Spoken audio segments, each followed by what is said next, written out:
welcome to the GCW Plant Podcast, episode 25. Once again with us, Mr. John J. Wolf. How are you doing tonight, John? Doing great tonight, man. How you doing? Doing good. I can't wait to cover this last episode of TNT versus GCW. Is their last show in Liverpool. I like the kind of feeling of the Survivor Series because we had all TNT versus GCW, so it wasn't like we get to see GCW versus GCW or TNT versus TNT, so that kind of made the night more fun for me. Dude, this thing was absolutely fantastic. We're back at the hangar. It was like, I don't know, it's becoming like a little bit familiar. I like how the fans are, so it gives you a feeling like, oh, you know, this is a fantastic place. It's like seeing the carousel room. Yeah. One of those kind of things. The other thing I wanted to tell people, there's actually two things. Number one, if anybody hears anything in the background, that is either Lucy or Luna, those two dogs that I think I've taken a picture of and shown before. Sorry about that if anybody hears one. And then I wanted to also mention these fans are so fucking awesome. There are so many chants and they carry throughout the show. So I just wanted to tell everybody here when it comes to my notes that I'm going to basically report the unique chants instead of just posting the normal chants that would come up all the time. So that's all I really wanted to mention before we kick this thing off. This was exciting. Yes, it feels like my new home overseas. I'm going to be missing watching the toilet sign in the background. Yeah, we're not going to be seeing the toilet sign for a little bit. Maybe next year when they go back, hopefully they'll return to Hangar 34 and we could see maybe a different colored sign would be nice and awesome. Where do we wank, bro? Where do we wank? Right there. There's a big... The island is huge. And like I said, tonight we're covering GCW's versus TNT. From the Hangar 34 in Liverpool. Yeah, and I'll piggyback off what you said too. Once again, we've said it quite a few times over the last couple episodes, but it's just bears repeating because the crowd has been awesome. And this was another show where they just bring the energy right from the get-go, from the first match all the way to the end. And as you said, the unique chants, that's not something we can really say out here in the US. It's always fuck right? So-and-so or this is awesome, but obviously, the UK crowd definitely has had a lot of very unique chants, pretty much for every wrestler, which is kind of nice, or been nice and fun. So we will hop right into the action as the first match of the evening. Once again, Blake Christian is opening up the evening, but this time he is going against TNT's Robbie X. And I know I've seen Robbie before. I want to say it was maybe like a Rev Pro show or a couple Rev Pro shows. I was kind of watching that for mostly Will Ospreay. Like I said, when I find new wrestlers and stuff wrestlers that I love, I go out, watch their promotions. Then I see a bunch of more people that I never heard of. Robbie X, I did know of him for about 2 or 3 years though, but I knew just seeing him from his Rev Pro show, I believe it was, that this match against Blake Christian was going to be very high pace and stuff because Robbie's a great high flyer and Blake can do everything, but we've talked about his speed in this short ring, which has been awesome and amazing too. So I was very much looking forward to this, another hot opening match of the night, and that's kind of what it turned out in my book. What was your thoughts on this match, John? Yeah, it didn't disappoint. I was expecting an athletic match and they definitely delivered. This was like there were flips everywhere. I don't know another way to put it. There was just flipping freaking everywhere. Flying everywhere. I don't know of a better way to put it because if you try to put moves to this, I'd be writing forever. It'd be paragraphs full of moves. Long dueling Robbie and All Heart chants were going on for minutes, and it was surprising even to the talent. And you could see because they're trying to go through their different sequences and the fans just won't stop this dueling chant. It was really good. There was a spot where Robbie had climbed the walls and did this backflip off the walls. I thought that was fantastic and unexpected. Both looked kind of physically equal, and they were booked physically equal there. There was no face or heel in this either, unless there was something I missed. It was just two competitors going at it, and I loved it. Yeah, it was fun.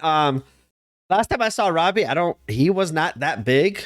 He was a little bit more skinnier, even kind of more skinnier than Blake. So yeah, he kind of bulked up from when I last saw him. So I was kind of wondering if he still did the high flying stuff that I saw him previously at like I said, the other promotion. And Yeah, he came out right away, and as you said, they were flipping inside the ring, outside the ring. It was a fun match. I loved how Robbie X kind of caught him in a what was that, fireman's carry, and like was going to do a move to him, but then like Blake Christian started elbowing his way out of it. You see kind of Robbie just kind of lose consciousness, not bend down all the way over, but he still held on to Blake, but kind of was squatting back down like he was going to fall. But then one of those elbows woke him up, and then he was like in such a deep squat where he just sat right up to, and then you see Blake like, oh no, it's not working, and doing like the turbo elbows. I just loved how they like Blake I just love seeing like there's little spots like that, because like it adds to the realism for me, because like, hey, Blake, if he's still hitting him with the power shots and it almost worked but it didn't, he's thinking in my mind, oh, I got to quickly switch it up in the turbo one. So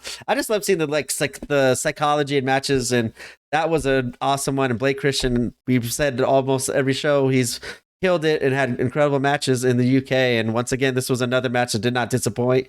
But I also think Robbie X came out a huge winner throughout this match as well, because he definitely held his own and kept the pace with Blake Christian. So this was a very fun match, good way to start off the evening, and Blake Christian does pick up the victory as he hits Robbie X with a double suplex and then quickly follows it up with the curb stomp for the victory. And both men hug, everyone wins. Fantastic match. They do need to meet again. And of course, the fans chanted the only time I think I heard during this entire tour, please come back. So we heard please come back chants from fans here to the brothers and sisters over there. We appreciated the appreciation. So yeah, he's Blake Christian is still ours, damn it. So don't try to take him to anytime soon. And I heard that chant quite a few times, so I really like. Oh, really? Yeah, the "please come back" chants, because I think they knew, like, hey, this is our last night with GCW. Hopefully, we'll get him back, and they kind of like was like, as us when we see wrestlers like for the first time, Commander. I remember everyone chanting, "Please come back." We see him for the first time, so that was another cool thing that the UK crowd did, and just shows like how knowledgeable they are of the GCW product. And I loved hearing that, because it's obviously I chant that in Vegas when I want to see them again. Like, please come back. I don't care. Like, come back. I want to see you all the time. But great way to open up the night, just like how they did pretty much every single opening match of the 3 shows that they did that weekend. And that will lead us into the second matchup of the evening, as the Kings of the North, Bonesaw and Damian Corvin, go against a temporary team of Jordan Oliver and Ratty Daddy Cole Radrick. And yeah, as you said the night before, that was news to me too. I must have missed that Cole is filling in for a injured Nick Wayne, who was hurt in the Joey Janela match. So hopefully Nick Wayne comes out healthier, be just fine. We do see him in our next show that we'll cover in LA, so we do know he is fine, but he was still sporting, as you said, the shoulder injury. That explains it now, because like I even heard during that LA show against Nick Wayne and Gresham's match how they said it was kind of a lot shorter than what kind of everybody wanted, because both talents were injured. And I was like, hey, I don't know, Gresham, maybe like why he hasn't wrestled in a while, maybe that's why he hasn't wrestled, on top of everything else that he is injured or sporting injury. And I didn't know about Nick Wayne's injury, so that made it all make sense to me. So seeing the team of Cole Radrick and Jordan Oliver, I didn't mind it. They kind of meshed well together. Right? I kind of like their attitudes and how they kind of played off each other during this match. Kings of the North are pretty impressive. I would definitely want to see way more of them, but their size, they definitely had the size advantage over Cole Radrick and Jordan Oliver. So what were your thoughts on Kings of the North versus Cole Radrick and Jordan Oliver? So I noticed that the GCW talent were all coming out in GCW shirts. I really do think it would have been a little more special just for fun, because they had a great idea with the USA flag. I think it would have been even more fun if it was half USA and then the half Union Jack design. That would have just been freaking awesome. I know they talked about it on the podcast. I guess somebody in the UK brought it up. It's like, hey, please don't use the Union Jack, and then kind of explained it. I understand what you're saying. I get it to it. I don't even know. Like, I still don't kind of know what's wrong, and that's fine. I'm ignorant. I don't want to. History. Some type of history we don't know. But I just remember them making mention to it and stuff like that. And I did love how they did with the GCW, because it kind of, as I said at the beginning of this podcast, that it felt very much like a Survivor Series, our brand versus your brand kind of night. And I love that kind of feel, because especially GCW, we're on they're on their home turf in TNT over there, so it's kind of like seeing how the crowd would play off of who they're going to cheer for, their home guys or the new GCW Invaders. And I just like how that added, for me, it added a lot to almost every single match throughout the night. And the commentary team kept on making mention of who won and who lost, so it kind of felt like who's going to be the supreme brand of the show. And to me, that added more excitement and entertainment to the show. And it added another dimension too. It was nice. The commentary was, man. It was fantastic. They were talking about that. I think the Kings are a solid team. It's a great mix of different between those two, but they're similar enough to still be a team. They work well together. I would like to see more of them. Like if GCW comes back to England, I'd like to see them try to face another team. Iron Beast.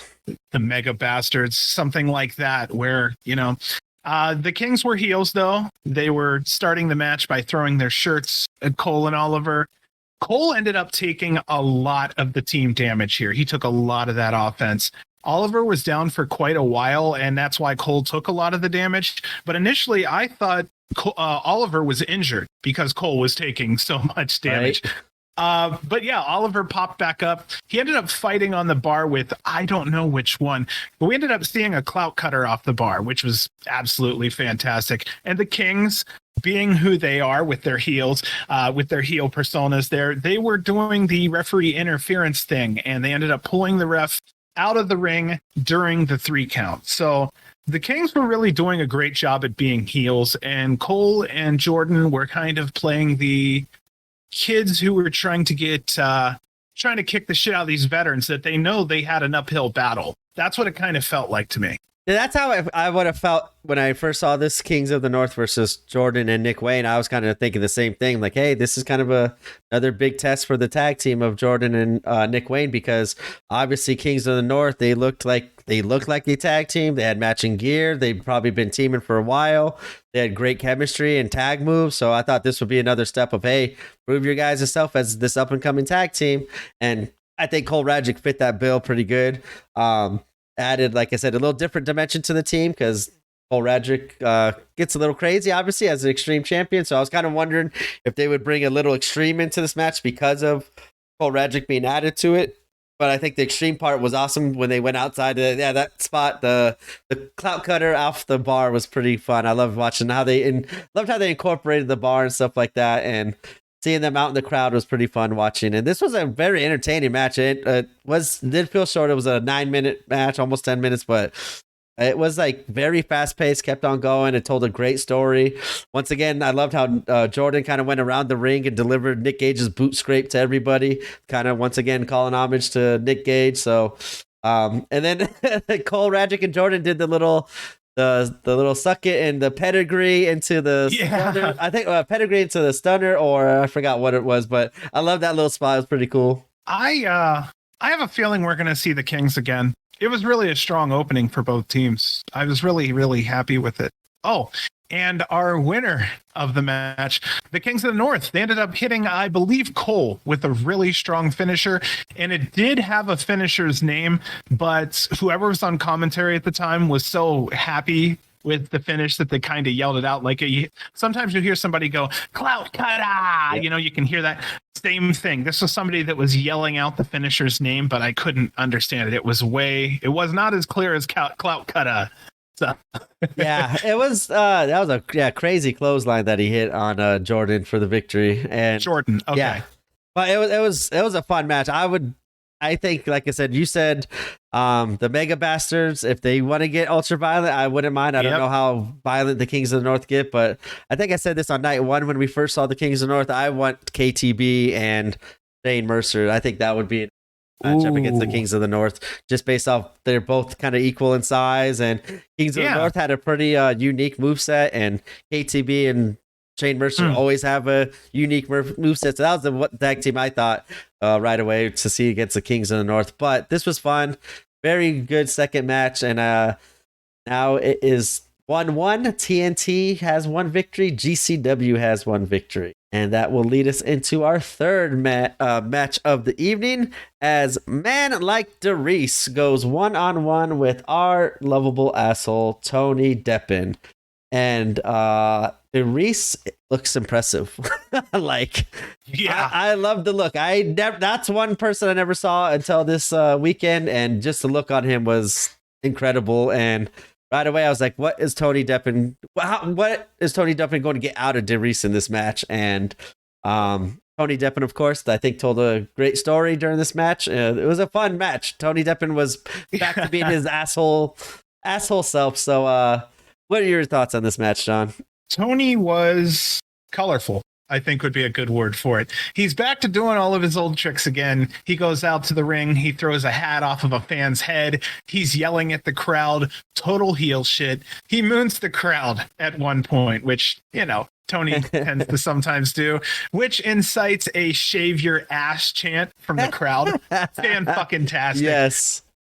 So yeah, honestly, I have to say it again because I haven't said it for a while. And Tony Deppen, though, he may be an asshole, but he is our asshole. He's a fantastic heel. And that's where I really wanted to start with in this one was, yeah, Tony Deppen. But DeReese, holy shit. Great athlete, absolutely entertaining. Him and Maloney are the two guys for me that really, I feel like, are holding down that company.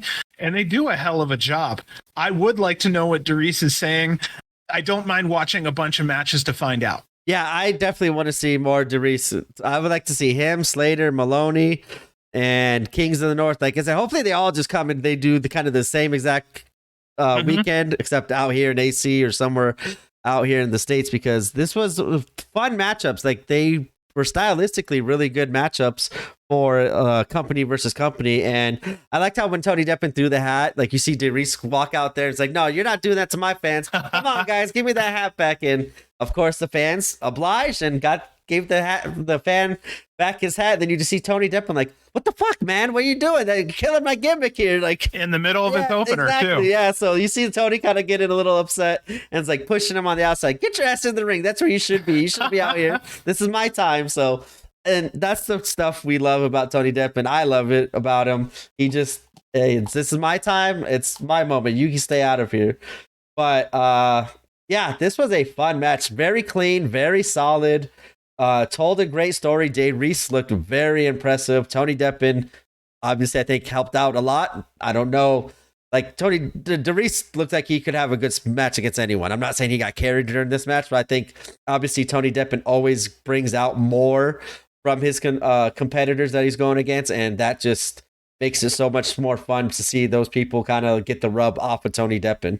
And yeah, this was a great match. I loved it. It was fun, and I want to see more DeReese. It was just a lot of great wrestling, a lot of back and forth, a lot of false finishes, which I thought was fantastic. It added a lot to the story and to the emotion of this.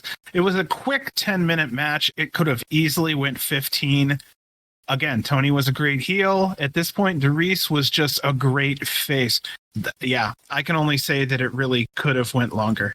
And I totally forgot too when the crowd's chanting at Tony Deppen. Tony's like, I don't understand what you're saying. Like, what are you saying? Like, that's like, Tony's so good at his job. It doesn't matter. Like I said, we saw the night before him pulling Leon Slater back into the ring, say, hey, you earned it, kid. Take your shine. You did a good job. And then the next night we see the asshole turned up to 1,000 instead of a 200. And yeah, this was an incredible match. I definitely do want to see DeReese. I would like to see him in quite a few matches with some of the GCW roster, because his look, his style, his charisma, like he has like, looks like the total package. I don't know how young he is, if he's young, old, I don't know, but he looks impressive. And if he is young, I think he's got a great future to build upon.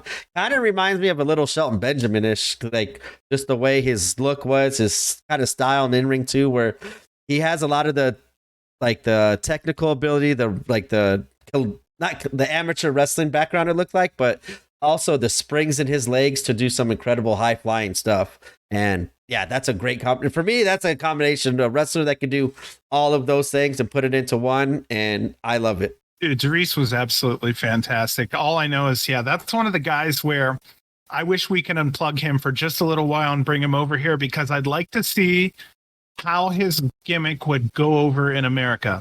Now, I know at first it might be a little rough because the music situation. Not a lot of people are going to understand what he's saying. They'll be interested in the music.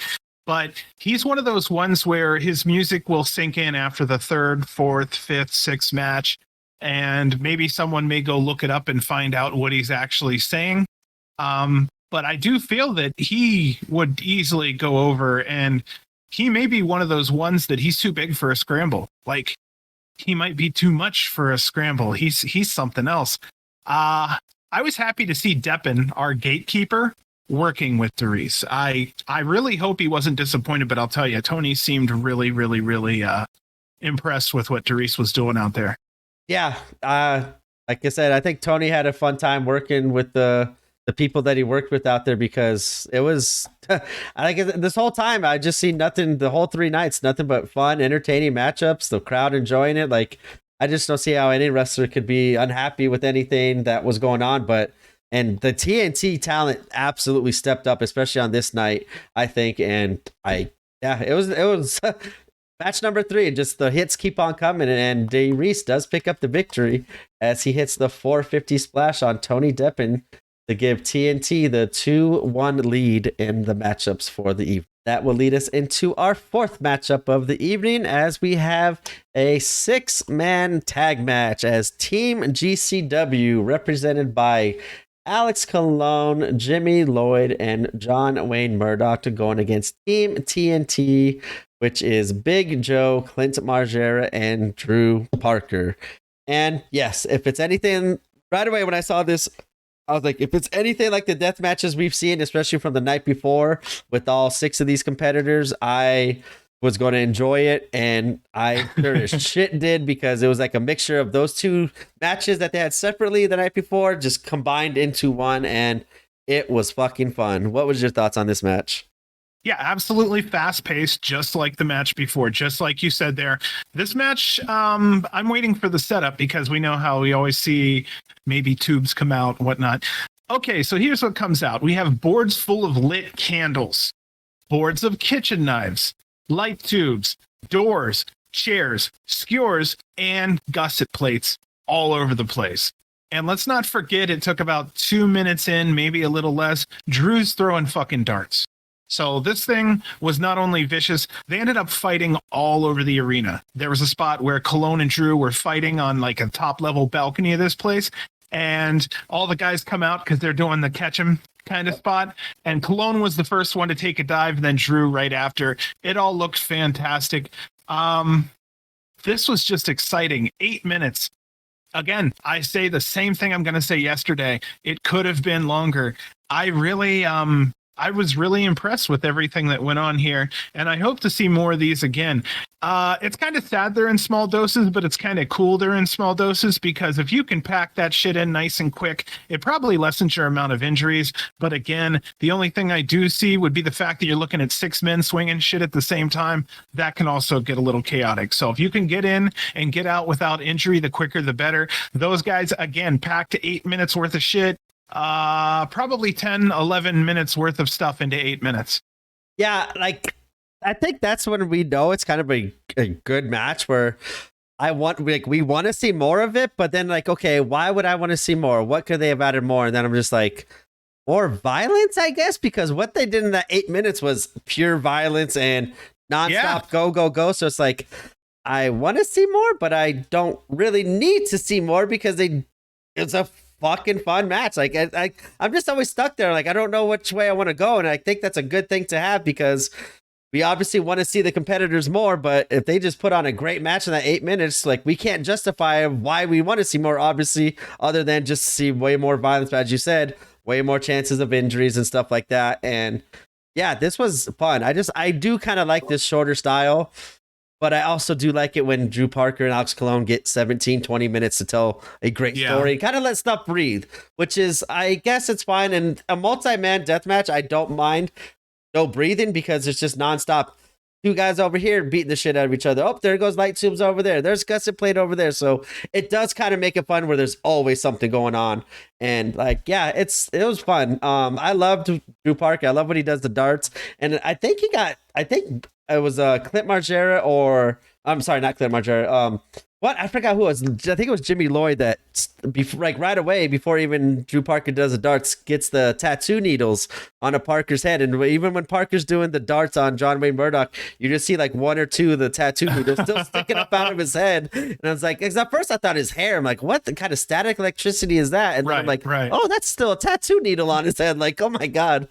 And yeah, I don't know. I don't have anything bad to say about this. It was fun. The balcony spot was always fun watching. Drew Parker's an insane guy. Like, he has zero fucks, cares. Will jump off a 20-foot ladder at the showboat, or he will jump off a bar or on the balcony above the bar at Hangar 34. Like, Drew Parker's so impressive. And I'm going to mention what I said before yesterday. I want to see way more Drew Parker on GCW screens. And our winner here, Team GCW with a brainbuster on Mr. Clint Margera. There was something here at the end that I think I want to mention, because people do forget that this is still an art form, but all men still held hands and bowed at the end, like the performance that it really was. And I think it's just like adding wrestling to these deathmatch shows. It reminds you that there's an art here, and that's where the appreciation comes in. Yeah, that's it. I just wanted to say it was really cool to see the art form come out, and it's just kind of cool. Yeah, I like seeing the whole handshakes and stuff like that, especially when it's deserved. I kind of agree with Stephen A on the World Deathmatch podcast on GCW's Patreon. Yeah, I like seeing the handshakes at the end of matches, but when it's deserved. Like, I know all 6 of these competitors have a lot of respect for each other, and it just absolutely makes sense that they're going to shake hands afterwards, because I'm pretty sure, I wouldn't be surprised. We already know Big Joe was announced for NGI, but I wouldn't be surprised if these are 6 out of the 8 competitors in NGI, but then that only leaves 2 spots to fill if they do keep it an 8-person tag, and there's a lot of different ways they could go. But going back to the shaking at the handshakes at the end. I know Stephen A on the GCW Plant Podcast, World of Deathmatch podcast on GCW's Patreon, how he always kind of makes mention he hates how after every single match they always give respect to each other and shake hands. Yeah. I don't mind seeing it. I think for a lot of the times it makes sense. It's like, hey, it just shows, hey, I lost, even though I'm the bad guy, I could still be the better person and say and I could be the better person, say you were the better person tonight in the ring and give you that respect, but I can still also be a heel and hate you, and hey, I'm going to come back next time, and if I have to cheat or do something dirty to win, I will do that. So I do like the handshakes, but I also kind of don't want it being overused, especially if there's like a big feud going on and stuff like that. But GCW has been really good with kind of making that make sense with the handshakes at the end and stuff like that. But very entertaining match between Team GCW and Team TNT. And with this victory from Team GCW, they have tied it up, and it is now 2-2 heading into match 5 of the evening. And match 5 is Lizzy Evo going against Alley Cat. And this was a good match. I haven't seen any of Lizzy, so she was brand new to me, and I was kind of, obviously, when I don't see anybody interested of how they're going to mesh. And she looked like she had a good look, a good size compared to Alley Catch. Like, hey, it's going to be not just a walkthrough. She's kind of right up there with Alley Catch in size. So I thought this was going to be a pretty good stylistic match. I wonder when Alley Catch is going to bust out the knife in her matches, and I just never know like how violent she's going to get. So, but seeing kind of how Lizzy was, I was like, oh, this is going to be like a regular kind of match, and that's kind of what it turned out to be. What was your thoughts on this match? Okay, so I'm going to go back just for a moment, because you were talking about how people congratulate and how some people, they're not really big on it, or they see it too much. Okay, so here we go. Let's go back to the 70s. 70s are a good time to say it, okay, because that was the time of all the territories. So men would jump territories, and they'd come through at different times. Somebody'd go through Memphis, and then they jump maybe down into the Tennessee area and maybe run through Atlanta. Okay, so when these guys came through, you'd have to understand that this was also pre-internet, and a lot of people weren't getting television outside of their territory, unless they were sitting on one of those lines where if they were lucky, they'd get, like in my case, I was lucky to get Chicago and I would get New York because the span in the 80s was a little bit larger of a reach. So people like that would be able to see some from other places, but not everybody would. So back in the day, when people were not familiar with these people, bringing in somebody from out of the territory was a big deal. So also what's interesting is, since there's not a lot of exposure in these territories when they come in, one of the big things is after the match, they make like a big deal, or they give a congratulations or a, hey, this guy for coming out and doing this. So this is actually an old thing that has been on for the longest of times. And all it is like, hey, thank you for coming out here. You know, our crowd gets to appreciate you for the last time. So now what has happened here is that because of the internet, we see these guys every night. You know, I'm seeing Kirk every night. I'm seeing Nick Wayne 2-3 times a week. So there's no introduction anymore. So it's kind of hard to do that. Hey, this guy is great. Hey, this guy is great. No shit. We see Brandon Kirk 4 times a week. Okay. So that's why that level of respect is always shown, and you see that from the territory days, and it still lasts in the indies today. So that's a leftover thing, and it does go on. It probably should go on less, but if you're an indie fan or somebody like that, you probably know most of these guys exist. And see, but there you go. There's the history. And see, I'm a PE teacher, so obviously one of the most important things I always teach these kids: it doesn't matter if you win or lose. You always say "good game," or nowadays they say "GGs" to each other. Whether you win or lose, that's all I want to hear. Just those 2 words. Don't say anything else. Don't need the bragging. Don't need the whining that they cheated. Just say GGs. Give the respect. Be respectful and move on. So I do absolutely love seeing that, because I actually feel that way. I love seeing good sportsmanship. So I love like when football players like, oh yeah, you like lay the shit out of them. As long as they're not concussed or hurt, but you help them up and make sure they're okay. Right. But like, hey, yeah, you stuck me there. Like, you getting pretty good. I love seeing that, because it just adds into the whole camaraderie that all these wrestlers have, especially in the wrestling world. All the wrestlers, it's one big locker room. Doesn't matter where you're at. It's whatever locker room. You're all working for the same goal and to help each other, protect each other, unless it's a death match, obviously. But you know what I'm saying? Like, I like seeing, I don't mind seeing it, but I do kind of agree with Steven, like how you just said sometimes it is way overdone. And like, there's sometimes I'm like, okay, you just did it like 3 times in a row to people. Like, you don't have to do it every single time. I really like to see it like how Tony Deppen did it, where, hey, no, get your ass back in here, Leon. That was an unexpected performance. The crowd popped for you. You blew their minds. You deserve this kind of moment. You take it. I love seeing that, like, because it gives the person that was maybe no one expected to be that good. You're getting that rub from just like to say Tony Deppen. You're getting that rub from a respected, probably GCW regular in that locker room. And now that you've earned his respect, you probably earned all of their respect. So it's very cool seeing that those competitors get that kind of love. So I love moments like that. Okay, so back to old Lizzy here and Allie. Both women really had more of a good old-fashioned slobber knocker. No shit. It was a lot of kicks, punches, and holds.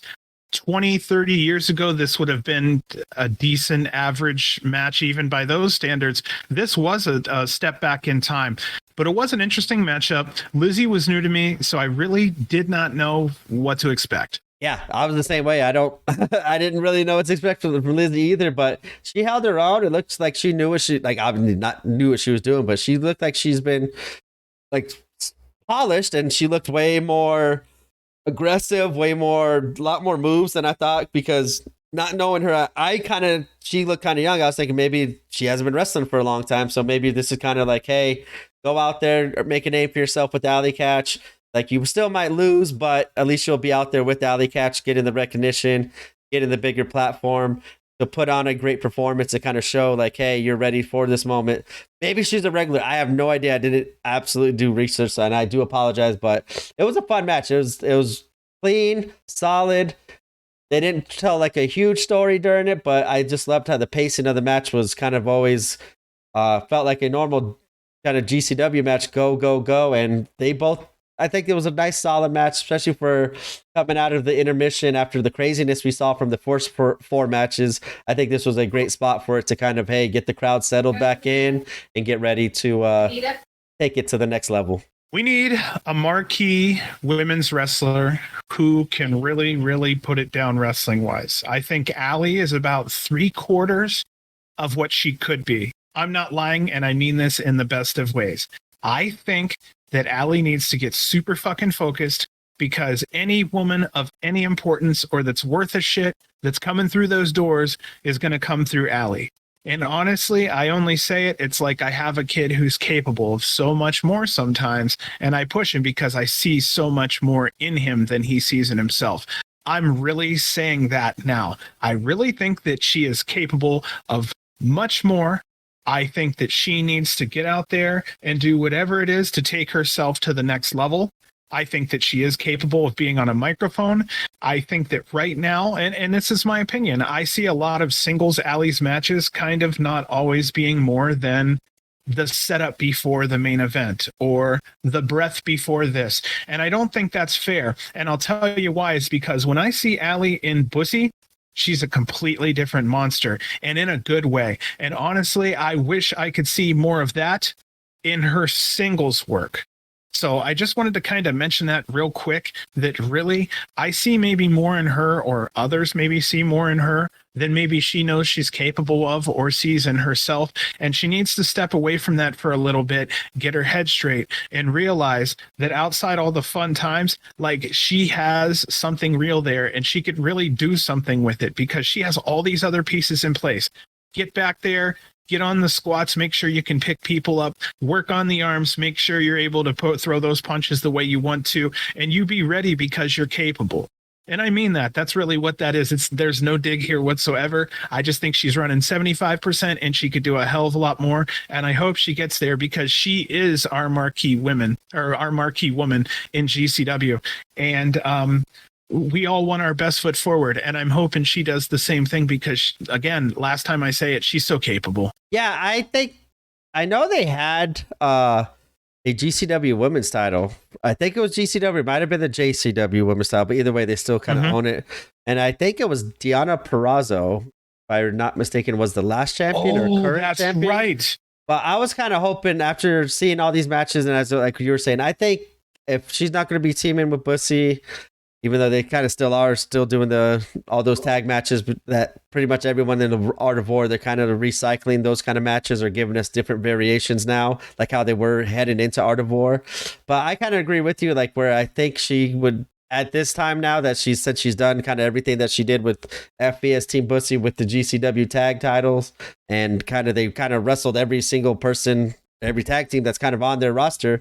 I wouldn't mind seeing her bring maybe that back out of retirement. I don't know if it's in retirement. I was just checking Cage Match while you're saying that to see like what happened with it. Because I remember a couple of months ago, maybe it was almost a year ago, maybe, but seeing Deonna Purrazzo on JCW defending that belt. And I was kind of thinking let's bring that belt back into GCW. Instead of giving Allie all these like brand new matches with these new competitors, I think they should start telling a story with Janai Kai, Sawyer Wreck, Masha.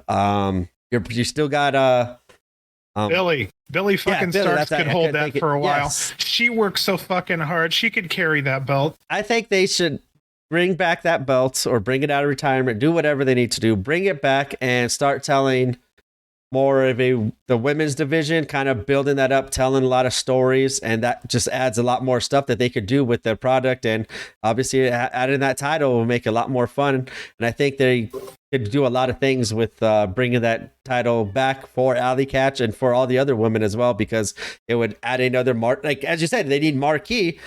What better way? Like, hey, you have the GCW women's title. Let's bring Deonna Purrazzo back in with the belt.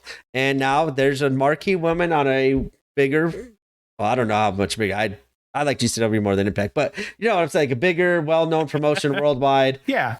But seeing it defended between all these women, I think there's a lot there with adding the belt in. You could go back to some of these matches that they've all had with each other and now make it for the belt, give it a purpose, a storyline, a reason that would make it a lot more, I think, for me, meaningful for all these matches, for all these women. Not saying that they're not meaningful, they're the women's that matches there, but I just think you have that belt just sitting there. Why not use it?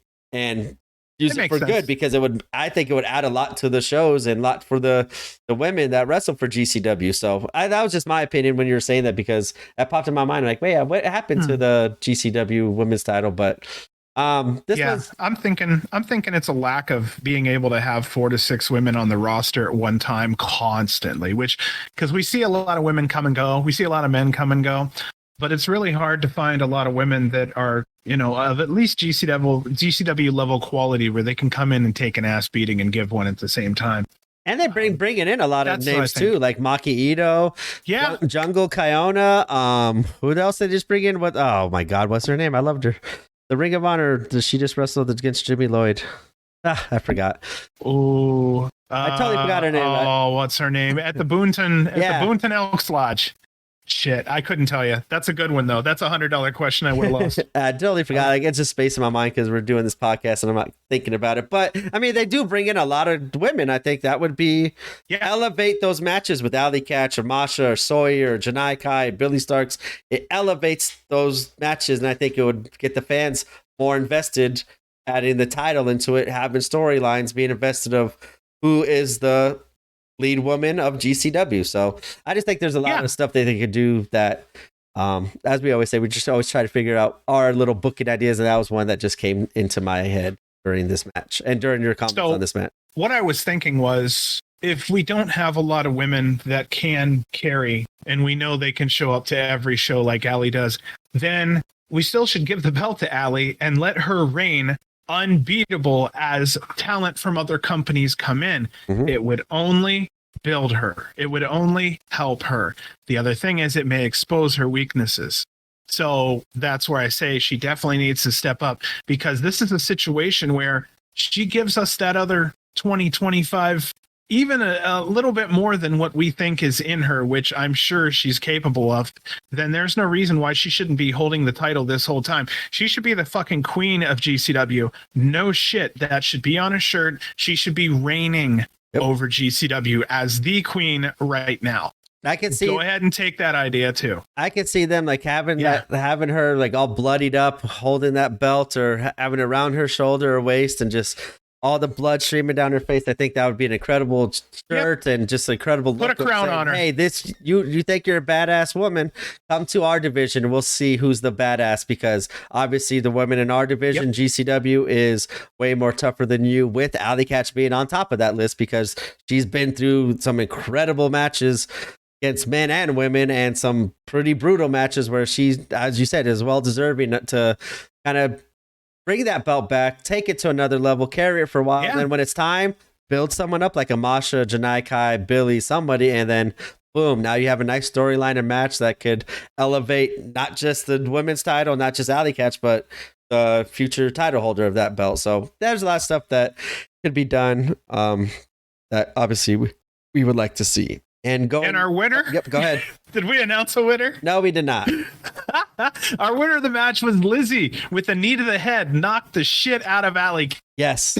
That was it. I'm not Mr. Finisher sometimes on this. No, that knee today was pretty brutal, and that gave TNT the 3-2 advantage for the night.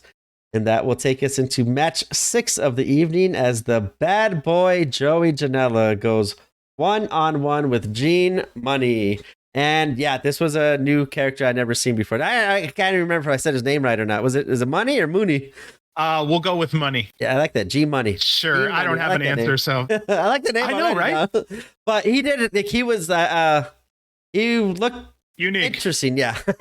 He was had an interesting look. I'd never seen him before. And of course, these are the people that Joey I think lives for these moments. Like, he just wants, hey, let's bring some obscure guy in this week. Next week, bring me a legend. Next week, bring me a young guy. Next week, 500-pounder. Yes, exactly. Like, this is why I think Joey loves being on the indies and loves what he's doing right now, because he hasn't had a bad match in a while. This, once again, was not one of them. He had a great match with Gene Money.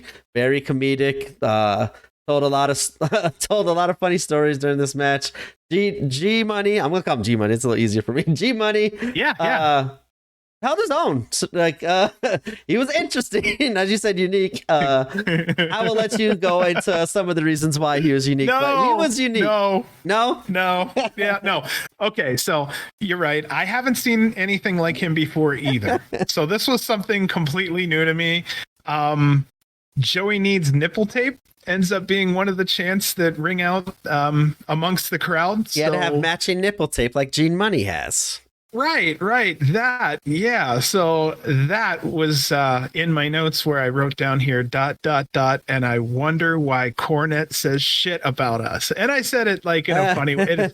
It is hilarious because these are going to be one of the ones that really, shape his ass. Yes. But we had Bad Boy versus the Good Boy. Loved Gene it. Money's the Good Boy. So we had little chants back and forth, Bad Boy, Good Boy. Joey was primarily in control and he was the ring general. In this match, I could really tell from the beginning. Nipple tape was a focus for over half of this match. Joey kept losing his, so we had to keep reattaching, and the fans kept him honest. If that shit fell off, they made sure he knew it. And there was a great... go ahead. I just want to say, for those of you listening that have not watched the show, when we're saying nipple tape, we are talking about actual black X-shaped nipples, tape that was on Gene Money's nipples. And they shared. Yeah, I think, did Joey rip it off of him and then put it on him? I can't remember how that happened, but Joey does end up taking one of the nipple tapes and putting it on his own. And yeah, the nipple tape is funny, man. They teach you that in kindergarten. Always share your nipple tape. It's like. And then the underwear spot. I don't know if you had that in the notes. I don't. Notes, but like the underwear spot was pretty funny too, where Gene Money like ends up pulling his underwear underneath the trunks way up above his belly button. Was it big boy pants they were saying?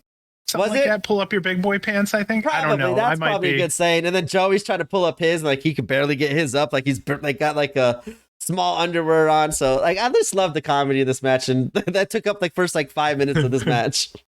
And it was the whole thing was at least comical and entertaining. And the crowd enjoyed it too. Yeah, the crowd was so into it. There was a spot where Joey kind of had a chair set up and he landed on his back and the chair did not break. It just bent. I can't say it any other way than that. It was just crazy to see. DJ King and Emil discussing the use of the word wang in their respective countries was probably one of the highlights of that match. I really did enjoy it a lot. Joey went through a guardrail and bent it really bad at one point. If anybody's been watching Joey matches the last couple times, they've noticed that Joey likes to use a guardrail. He'll prop it up in the corner of one of the ring posts there and boom. So it was different. It was something I'd never seen before. Gene Money was different, and in a way that first of all, I wonder if it's good or bad, but I think it's good when you can't be totally described for what you are. I think it can be a good thing because that means that I have nothing to compare it to. And I think for some people, especially in wrestling, that's the point. I was just about to say, in wrestling, that's a great problem to have. It makes you stand out from the crowd. It makes you completely different from everyone else. And obviously, like, hey, you haven't seen this on your show, have you? Add me to it. Let's give it a chance and see what happens. And yeah, he definitely has something going for him, G-Money. After seeing this match, I was kind of like, why didn't they do anything with Effie during this match? I think after seeing this match and first time, like I said, seeing G-Money, I thought that would have been one of the perfect opponents for Effie during this weekend. It would have been a four-way. This next match was Monet, Effie, and Visage. Yeah. Visage, I think it was. They could have thrown him right in there. He would have fit 100%, and then Janela could have fought Father Time. I don't know. Janela could have fought someone else though, because Money would have fit in that triple threat. Yeah. But yeah, I just had to say. It was a fun match, typical Joey match. Actually, not a typical Joey match. It was about half the time for Joey. Joey probably was ready for, hey, when's my next match? Because this was only an 11-minute match, but typical Joey match had its comedy at the beginning, gets serious in the middle, gets a little comedy again, and then goes into the hot finish. And Joey Janela does pick up the victory as he hits the top rope double foot stomp onto a chair onto Gene Money for the victory. And that ties us up for GCW versus TNT. We are at 3 victories apiece. And that will lead us, as you said, into our triple threat match next. And it is the the three competitors were Shea Monet, Effie, and as you said, I think it was Visage. I kind of, once I didn't, I hate to say this, but Right. once I didn't hear KG, I did turn it down. But once I did hear Emil was on it, I did turn it back up because I always like hearing Emil. And that DJ King was actually pretty good. I didn't mind him at all. Like, I like how he gave a lot of the background to the wrestlers we didn't know. I learned a lot more about the wrestlers through him. So that was fantastic. And his voice and his enthusiasm that they had for the whole GCW, like he fit right in. It was like, it seemed like he was a GCW announcer for the UK. So, definitely didn't mind DJ King in there because he provided a lot to these matches, and this was one match where I didn't know anything of Shea Monet or Visage and or Visage. I'm sorry, if I missed an answer, I didn't hear it, but it was supposed to be originally Shea Monet and Effie. And then right before the match started, Visage came out and kind of like the whole crowd popped, and that's right. DJ King was like super like. That he was awesome because he put Visage over like, hey, this is a big deal. And so it made me kind of focus more. I'm like, oh, okay, I've never seen these people. Why are they a big deal? Seeing Shea Monet and Effie, this is going to be an entertaining match. And let's see what happens when we unexpectedly to the fans throw another competitor in and make it a triple threat match. And this was, just another entertaining match. Visage is pretty over with the crowd. Like I said, I have never seen anything from them, so I will have to go check that out to see why how the pop got so big. But yeah, what was your thoughts on this triple threat match? Okay, so I realized right off the get-go that Shea had awesome colors. It looked like highlighters. It was like highlighter bright colors. Again, I always mention how I'm big on colors. All three women can sell a hit. I wanted to make sure I said that right off the front because they were all fantastic workers. Speaking of matches we wouldn't have seen 30 years ago, we have this. So I wanted to mention that for people who really could appreciate it, this would not have went off. If anything, the WWE would have turned this into more of a comedy thing, and it didn't need to be because after me watching these three performers, I'd realized how good they were. They were putting on a hard-hitting match. If anyone was watching, they could see that. Visage had a couple of really nice spots. A very good wrestler she throws an excellent punch. They all worked in this match. I don't know if I have another way to really say that, but that was really the big takeaway for me was that Visage is somebody I need to see more of in a way like I want to see her again, like right now. Shea, I need some more time on. I'm not really 100%. And I believe that's the second time I may have seen Shea because of the big gay brunch. I think it was number 5 was the most recent one. Yeah. Shea may have been in there before, but I know that's the one that I believe I had last seen them in. Yeah, this, as you said, that you hit all the spots there. It was hard hitting. This was a fun match. And this is one of the times I really loved when Effie did his drop down move because Visage just got really into it, nailed Effie. You just see Effie kind of fall back, but then like rise from the dead is like, give me more. That's what Daddy likes. And that was one of the spots that he does that I really liked it because it worked in perfectly for this one. And yeah, all three competitors there was good. I kind of did like, as you said, I haven't Shea Monet. I've never seen any or Visage, so adding Visage's matches seemed to mean a lot to the crowd. So I'm kind of really glad they did that because it was pretty a surprise moment for the people in the crowd. So that was cool seeing them get excited for, I'm going to assume, one of their homegrown talents that are out there, and seeing them in a match with Effie and seeing all three of these competitors like absolutely killed it. It was a good match. I love the storytelling, added funny spots to it, hard hitting. It hit like all the different boxes that I look for in, especially like Effie's matches. I kind of know we're going to get some of those spots that Effie does. I just always wondered how he's going to modify it because every single time it looks to be different when Effie does these spots, and all three competitors just gelled so perfectly, and I enjoyed it. It was a fun match. Okay, so this is kind of, you know what? I'll go ahead and announce the winner. We have Shea Monet with the win here. I don't honestly know who it was that it was on. I'm guessing it may have been Effie, but don't quote me. I'm so sorry. But yeah, I can see why Visage was so well received when she showed up. Like I totally get it now. This is another one where I wish we could pick her up then and bring them to America. 100%. So we talked about Effie's Big Gay Brunch. I personally just wanted to mention this for a minute. It's kind of a me thing because I didn't talk to B about this, but Effie's Big Gay Brunch, Effie mentioned the LGBTQ plus community was not being taken seriously in wrestling and given enough work. I completely understand that. I do see that 100%. I also want to say this. Back on TV, 60s, 70s, if you were the gay character, you were always the funny gay one. You were always the one who always told the jokes. You couldn't be serious. You couldn't show serious emotion. You couldn't be a full character. You were always the joke, but people were always laughing with.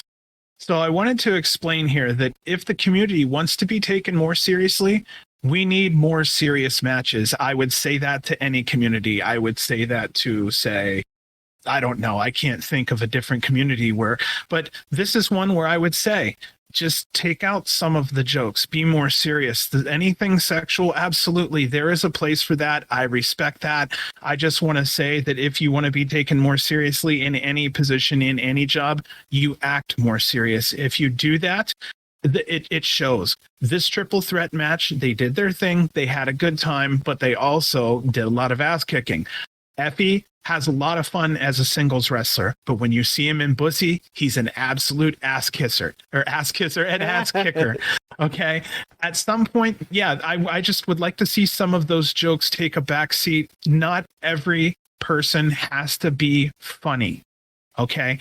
But I can say that both the fun and the talent can commingle.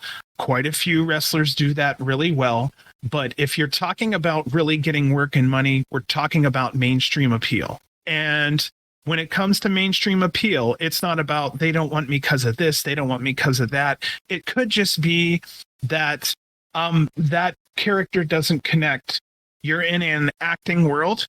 It's okay to change characters if you need to. And 100%, please bring yourself to it.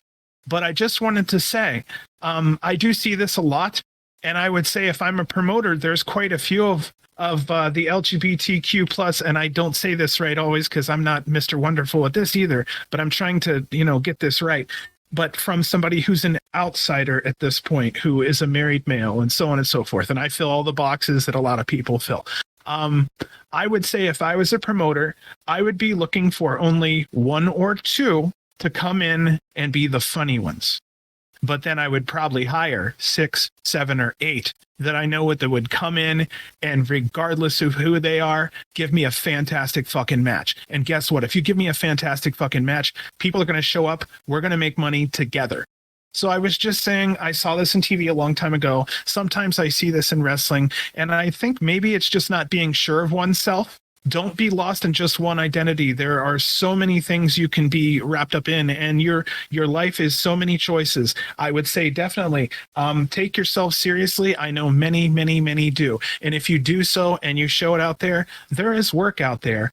Don't be down on yourself. I've seen so much talent that FP and several others have brought to the forefront these last several years, and I've really been impressed. And I wouldn't have seen quite a few of these people if someone didn't give them a chance. Now, quite a few people for the last couple brunches, they've been given a chance. Get serious and get out there, because quite a few people are looking for talents just like you. Just get serious about it. Keep yourself, keep the jokes, do whatever you need. If you have to mainstream, fine. If you don't want to be mainstream, you're an FE style, appreciate that 100%. That's fine too. I don't know. I just wanted to kind of big brother for a second and be like, guys, appreciate what you do. People do appreciate it. Be yourselves, but also understand you do have to fit a box. Unfortunately, it's called the television. And that's kind of one of the best ways to make money. It is hard to strike out on your own, but same thing with wrestling. If you personally believe in yourself, your business could go a lot further too. Personal advice, big brother advice. I like how Effie kind of does both. Like when it's time to get serious and go after Jon Moxley, he does. Yep. When it's time to have a nice comedy match, he incorporates it. But like, it seems like he always hits both. Yeah, he always hits both every single match. Where I like it because I'm not just going to see one version. He's always, as you said, dynamic, evolving. I just love how he modifies, as I said during this match, modifies the different spots. It's the same spots, but every single time with whatever the competitor that he's in with, it looks different every single time. It doesn't look like the same old shit as we kind of see in wrestling. The same old spot, the same old way where Effie evolves and is changing. And I just really love how Effie kind of does both, as what you were saying. And I just as an outsider, I just thought it was cool to mention that. I don't know. I think there is a lot of money to be made. I had no idea who Visage was tonight, and then came out there and threw some amazing punches, did some great work, and I'm like, I'd love to see that person hired over here and make some money. Yeah, Visage was a very nice addition and surprise to that match for me, because I think that added a whole different element to that match that made it a lot of fun. And I think we did say the Shamanade does pick up the victory, and now that gives TNT a 4-3 advantage over GCW, heading into the main event of the evening. Actually, real fast before we actually head into the main event, so we were kind of talking about, we hope to see GCW back in Liverpool at some point. It was right after this match that they announced it, that the GCW will be back doing another tour of Liverpool and working again with TNT in 2023, and the crowd went crazy. I actually went crazy just because I was more happy for the fans, just because I get to see the fans absolutely own the show and to like add so much to it. So I was kind of happy to see all the fans again in Liverpool, more than just see the action again. But also I want to see Leon, I want to see Dan Maloney, I want to see Visage, I want to see Kings of the North, I want to see DeReese, I want to see a lot of people from this TNT roster a little bit more often. So it's nice to know that at some point in 2023 GCW will be making the trip overseas to Liverpool again, hopefully in Hangar 34, and then maybe they could change the toilet sign instead of blue to green or red, kind of switch up the look. Yeah, I was going to say, I'm a green fan. Like tonight I have blue. I have toilet blue on my wall tonight. Oh my God. But, you should have absolutely just a sign that says toilet with right over your head. Oh God. Yeah. Oh my God. Okay, so here we go. Cardona out, fingers up, baby. That's how it works around here. And the fans fucking gave it to him. He comes out wearing both belts. Yeah. Which is just fantastic. So I didn't say who was in this match. It is the main event. Hey. I was started it, then I went back to the announcement, so that's my fault. I'm sorry. Your fault. Yes. The main event. I was paying attention, I think, too, right? The main event of the evening is for the TNT World Title, as Dan Maloney, the TNT World Champion, is defending it against Matt Cardona. And as you said, Cardona out, fingers up. I love it. Go ahead. So yeah, he comes out wearing both belts, carrying the GCW flag, so to speak, and it looked good. I love it. The whole look. The guy has a good size, good height. He is the quintessential 90s, 2000s wrestler, all the way down to the tan. No shit. I think that's the best way I can put it. But Cardona, for a bad guy, he has the crowd eating out of the palm of his hand, and I don't know if the crowd realizes they're not the ones in control here. He really is telling them how to react and what to do. He does. He knows it, and they react accordingly. I just don't think they know that. I think he does like a great, like, it's so plain and easy. Like his promos aren't like groundbreaking where, oh my God, he's a heel and he's getting that kind of heat. Like, he's just saying the same old shit that they did in the 90s and 2000s. But I think his delivery, literally just him being in GCW is enough to boo, because it's just the total outlier of Last Outlaws. You got the outlier in Matt Cardona. So him being in GCW ring does make those promos like very, it's easy what he's saying, but he, as you said, has absolute control, and this shows how great he's been lately on his little run here on the indies. Woo woo wanker. If there's anything I will remember from this trip, it's woo woo wanker. And of course, as soon as people are saying that, you hear him say, I don't know what the fuck you're saying. It was just fantastic from Cardona. So he does the whole I demand respect thing. He does a lot of stalling in this match, which is definitely a heel thing. But it's moving so slowly and there's so much stalling that Maloney grabs a mic to kind of taunt Cardona, and he starts calling him woo woo wanker. So now everybody's involved. We're just sitting around calling Cardona names. He's grabbing the heat. I mean, he's taking in all this heat. A chant that took a while for Cardona to figure out that the crowd was chanting was Chelsea pegs Cardona. Chelsea pegs Cardona, which great chant. I don't know how we didn't have that in America with all the sick fucks that we are. Maloney has great strength for his size. I saw a couple times where he had to pick up Cardona over his head, fireman's carry style, and he was able to get him. And looking at Maloney, it was almost like looking at a tree because there was just so much Cardona hanging on Maloney. There was a great fake injury spot, which is something that Cardona is kind of known for ever since he's gotten that elbow injury, was that fake spot. So Cardona at one point says he wants to jump ship, and he tears his t-shirt, and there is a TNT t-shirt underneath. The fans go, "We don't want you." A couple people go, "Yes, we do." Yes. But the only other thing I wanted to mention, because I thought it was kind of funny, and it was such a big, once you think about it, you look at it, you'll notice it. But Cardona is so big, he made the referee look really small. Yeah, Cardona is he's kind of like one of those surprisingly giant guys. Like one that still gets me, and I kind of knew it because I kind of saw him at the mall next to me one day when I was like a teenager. But just surprised like how giant he really is, because I always saw him on TV. Was Billy Gunn. He was at the mall out here one day, and I think it was like a chocolate, getting chocolate, and like I look up, I'm like, oh, that Billy Gunn, and like I looked up, I was like, I actually said this kind of sounds like a movie. I'm like, Billy? And he just like looks down at me. He's like, "What's up, little man?" I was like a teenager, but he's like, "What's up, little man?" I'm like, "Is it you, Billy Gunn?" He's like, "Yeah." Like he was actually talking, but he's a giant. I was like, he stands next to some of these competitors. You don't realize until you see the size difference in the ring. And like back in the day, there was obviously bigger wrestlers. Nowadays, there's a little bit smaller wrestlers, but Cardona's got that good size that he might look like an average size wrestler, but compared to when you see some of these other indie wrestlers or smaller wrestlers, like you just really notice how big he really is. And Dan Maloney, I know you kind of have this in your notes because I kind of had the same thing though too. I thought for a main event, like we could talk about this because I don't want to steal your thing, but as the main event, like, no, there's no stealing here.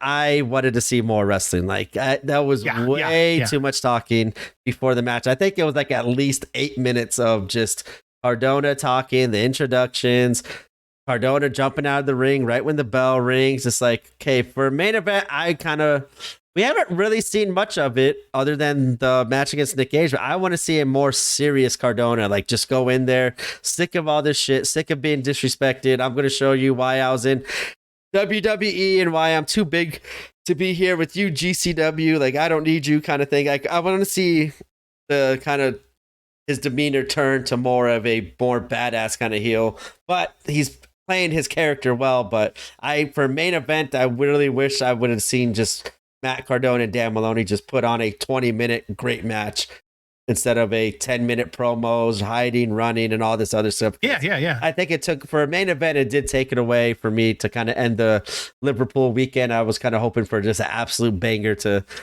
steal the night. And like after seeing this match, I kind of wish the death match, Team GCW versus TNT that we had earlier, I really wish that would have been the main event, given this amount of time, and Maloney and Cardona could have done 8 minutes of this somewhere else on the card, because as a main event, I left disappointed, unfortunately, because of the lack of in-ring action. I was watching it, and I initially thought that this was just going to be the way it was. I was thinking maybe Cardona had an injury, and this was his way to get around it a little bit, was to have a lighter wrestling match, and then just use his mouth to kind of get through, and that's fine, and he can do it. But both men are so damn good. They could have seriously gone a while if they wanted to. And 23 minutes, I mean, okay, no shit. There could have been 6 minutes of talking and 18 and a half minutes of action. And no, I don't want to be hard ass on it, but let's be honest. This was one of their last times here in England for a while. And I would have really, just like you, I would have loved to have seen them close the door with fashion. It would have been fantastic.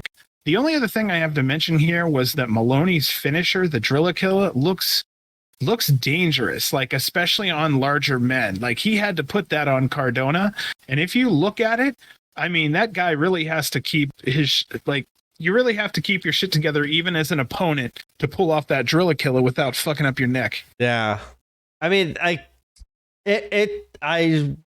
it's been. I'm rewatching it right now just to kind of see the time. No, it's okay. What you thinking? No, it took 15 minutes by the time Cardona made his entrance. So Dan Maloney finally got his hands for the first strikes of the match. It took 15 minutes. Oh, no shit. So that, like I said, if you're going to have this kind of match, I don't think it should have been the main event. Absolutely throw that in somewhere else. Or if you're going to give them 23 minutes as the TNT champion, this would have been a great showcase for Dan Maloney, for the U.S. audience, for maybe some U.S. promotions to maybe get a good look at him. And hey, if he could go with Cardona for 20 minutes and have a great match and hold his own, maybe we need to see more of him out here and start getting some looks out here more, because Dan Maloney's got a look. He's impressive in the ring. Cardona could go in the ring when it's time for it. I just think for a main event, it was way too much wasted time. And I was actually like, as the match was going on, until Cardona ripped off his shirt, and I want to talk about like what I was thinking on that point too. But by the time, like before Cardona turned his shirt, I was like, why didn't that would have been an awesome way to end this weekend, was Team GCW deathmatch wrestlers going against Team TNT's deathmatch wrestlers. Give them that 20 minutes of just straight killing each other, telling a story, and that'd be a great way to end the evening. But when Cardona did the fake ripoff shirt, I was actually thinking that, hey, look, I'm on Team TNT. See, I don't give a shit about GCW. Here, let me lay down and take the pin, like kind of like to trick it. Oh yeah. I was waiting for him to kind of do the trick that other people usually do on him and kind of reverse it, and then have everybody just like, okay, we all hate you. They like, you just bring out 10 GCW wrestlers, 10 TNT wrestlers, give all their finishing moves to Cardona, and end the night with TNT and GCW tied at 4-4, no winner. Oh, that would have been killer. And all standing, holding hands, and standing on over Cardona. Cardona still laid out in the middle of the ring. I thought that would have been an awesome way to end the night after seeing the possible swerve and switching teams of Matt Cardona. But like I said, I was just disappointed that this match didn't have more action. And to end the night and to give Team TNT the victory of the night, Dan Maloney does win with the Drillakilla, and TNT picks up the victory on this show over GCW 5-3. Like I said, overall great card, great night. I love the variations of the matches. Every match was clean, perfect, stylistically very good. I just wish the main event would have ended for me a little bit more happier, because like I said, for a main event, I just don't think that was a good way to end it. But it is what it is. Still a very fun, very entertaining show. Cardona still is not everybody's favorite asshole. He's just an asshole to everybody. Just an asshole. And so, yes, that will be it for TNT versus GCW. Fun weekend. Very, very fun weekend, I think. Like I said, I was so glad when I actually, like I said, popped when they announced for 23, because I was just like, yes, I get to see the Liverpool crowd again, doing a GCW show, doing the GCW chants, and I'm looking forward to their return next year, and kind of interested in see. I want to see like kind of these same wrestlers, but in obviously different matches against different people, just to see how much Dan Maloney got better as a wrestler. Leon Slater, Day Reese, Kings of the North. I would like to see how much they improved. And against other GCW wrestlers, to see more of a variety and tell more of a story and give us more of a reason to get invested into these TNT talents, because their look, their in-ring style, their presentation, it's all fantastic. I want to see more of it to get behind it more fully for the next time they go out there to Liverpool. So just for fun, a stacked card, like a real stacked card. It would be cool to have a great card. You do a great show, and then you have a show called Run It Back, maybe 6 months, a year later, and literally have the same card and see what happens between those guys again. Yeah. That would make for some really interesting TV. That is, if they're all there still. That's true too. Yeah. Because especially nowadays with all these, with just wrestling in general, let alone indie wrestling blowing up, who knows how much longer we're going to have Nick Wayne, Day Reese, Leon Slater, Cardona. Like, who knows by the time they go back next year, who's still out there available to represent GCW and represent TNT. Do you want to go over the memorable moments of the night, John? Yeah, you know what? I kept it kind of short this time so that it didn't run into too much. I know that with these shows, it seems that they're a little shorter, and that's fine. So in here on my memorable moments, I have right off the bat Darius. Darius. We need Darius. We want Darius. He does his fucking job, and he does it well. The Blake Robbie X opener. I would watch that again. No questions asked. The fans obviously were happy. Bring him over anytime. Fast-paced 6-man match. It needed more time. I'm just going to say it again. But I also see your side of it where they did everything they needed to do. How much more could you have put in? And honestly, I mean, it was like a shot versus a beer. I mean, it's just boom. It goes down real quick. And that's just how it was. But I'm looking forward to having TNT show up on American shores if they ever do. I hope that they do. And the last thing I really wanted to say when it comes to this show was thank you, TNT, and thank you to the fellow fans out there on the other side of the ocean. You guys fucking rock. Yes, I second that thing. Second that statement, because I just hope if TNT does come over, we have a big shoes to fill to give TNT the same reactions that they gave our GCW fans, because like I said, those fans were the all-stars of the weekend for me. And like, remember, my memorable moment is once again a third night of them, the crowd just absolutely eating alive their GCW shows, enjoying having GCW for their weekend and having just a fun 3 shows on a crazy weekend. And they all had, looks like they all had fun. The wrestlers, when we saw pictures of what they're doing over there, they looked like they were having fun. So glad to see a nice partnership overseas gelling together, because as we see, GCW kind of gets good, has good relationships with a lot of companies out there. So it's kind of nice seeing them all work together, because I think when wrestlers, companies all work together, put egos aside and give fans what they want, if you give the fans what they want, you're never really going to have a bad show, because the fans are getting what they want and they will leave happy. So these 2 companies did a very great job of telling that story throughout this event, throughout the whole weekend. And as we saw, the fans absolutely enjoyed it, and that made us fans at home enjoy it more. So memorable moment was, again, fans for me. Want to see more Day Reese. Definitely want to see that. And seeing, I would like to see those, the deathmatch, as you said, the deathmatch tag team, maybe run it back. As you said, I would like to see them run it back at AC with a little bit more time, with the AC crowd going in nuts and crazy. That is one match I would like to see in the future as well. And that will be it for TNT versus GCW. That will also be it for GCW's overseas tour in Liverpool. I think it was a great success. Like I said, definitely wouldn't mind seeing. Well, we're going to see it again, so I can't wait to see it again. And yes, that was a fun show. Fun. It was even like just incredible watching just how much the fans enjoyed it. I just like watching wrestlers have fun. I like seeing fans have fun, because that's what we do. That's why we watch wrestling, is to have fun. So seeing everybody leave happy, get a great show, was very awesome to see all 3 nights. And GCW was just spreading its wings. It was nice to see them spread their wings and fly on another continent. Yeah, and it's nice seeing them traveling outside the U.S. again, because I know before the pandemic they had a couple different overseas tours coming up with Japan, Mexico, and like now we're seeing that everything kind of opening back up, where they will be hitting up Japan. The show after this, they go to LA for GCW Shooting Star, and then they head to Japan for 3 nights and did 3 shows there out there. And then they come back for Fight Club, happening on October 8th and 9th.